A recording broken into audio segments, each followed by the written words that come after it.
Who sank the Titanic? The secrets behind the history. For decades after the disaster, there was little doubt about what sank the Titanic. When the unsinkable ship, the largest, most luxurious ocean liner of its time, crashed into an iceberg on its maiden voyage in 1912, it took more than 1,500 of its 2,200 passengers to the bottom. As the ship slipped into the North Atlantic, so too did the secret of how and why it sank. Welcome to another episode of Campus Fraction.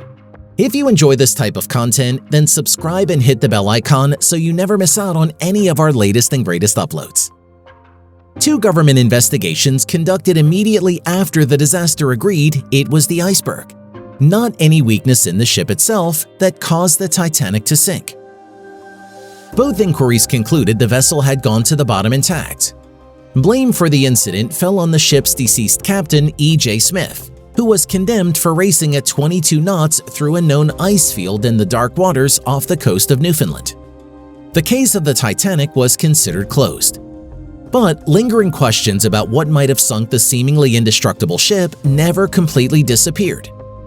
In 1985, when oceanographer Robert Ballard, after years of searching, finally located the ship's remains 2.5 miles down on the ocean bottom, he discovered that it had, in fact, broken into on the surface before sinking.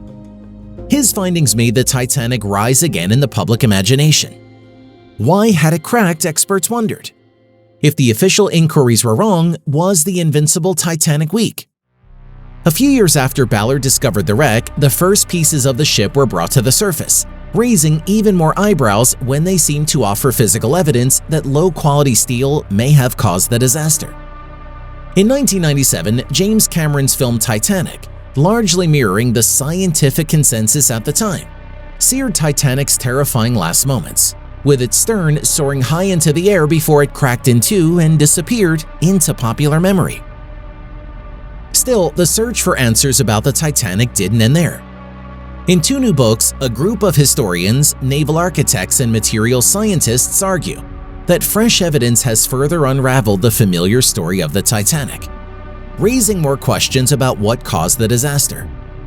In What Really Sank the Titanic? New Forensic Discoveries, Jennifer Hooper McCarty, a materials scientist at Oregon Health and Science University, and Tim Falk, a scientist at the National Institute of Standards and Technology, make the case that it wasn't the ship's steel that was weak, it was the rivets, the all-important metal pins that held the steel hull plates together.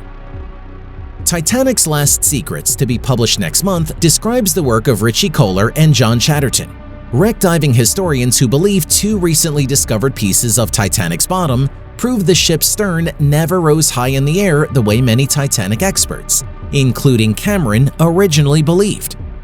The two divers whose discovery of a lost German U-boat was chronicled in the book Shadow Divers say the ship broke up and sank while still relatively flat on the surface, a potential sign of weakness they believe that was covered up after the disaster. Low quality. More than 70 years passed before scientists were able to study the first physical evidence of the wreck. As luck would have it, the first piece of steel pulled up from the bottom seemed to put an end to the mystery. When the steel was placed in ice water and hit with a hammer, it shattered. For much of the 1990s, scientists thought this brittle steel was responsible for the massive flooding. Only recently has testing on other big pieces of the ship disproved this theory.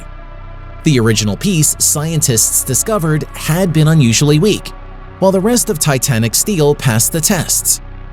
We know now there was nothing wrong with the steel, says 𝐦𝐤𝐤𝐞, chairman of a forensic panel formed by the Society of Naval Architects and Marine Engineers to investigate the wreck. Could the Titanic have been stronger? Certainly. Higher quality rivets or a thicker hull might have kept the ship afloat longer. But ultimately, the Titanic was designed to be a passenger liner, not a battleship. The ship was built to the best of their knowledge at the time and to the proper standards. Nothing could have survived what happened to it, says McCluskey. Extensive forensic analysis of the wreckage has, in a way, brought the story of the Titanic to a familiar place. The ship, says Falk, was just not designed to run into icebergs. When it did, nothing could stop its journey to the bottom. And with that, we've reached the end of this video. If you enjoyed this video and found it helpful, don't forget to leave a like and subscribe for content just like it.